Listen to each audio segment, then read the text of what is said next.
তাকে দিয়ে বলবো বলো লা ইলাহা ইল্লাল্লাহ। ও মুমিন মুসলমান, যদি কেউ অবুঝ হয়ে আমার ভাই আমাকে একটু মারে, আমি তার বদলা নেওয়ার জন্য পঞ্চায়েতের কাছে চলে যাই।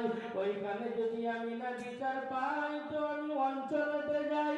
ওইখানে যখন না পাই আমি আরো কারো কত কত দরবারে চলে যাই। সেখানেও যখন আমি আমার বিচার না পাই তখন আমি পুলিশের দ্বারস্থ হয়ে যাই।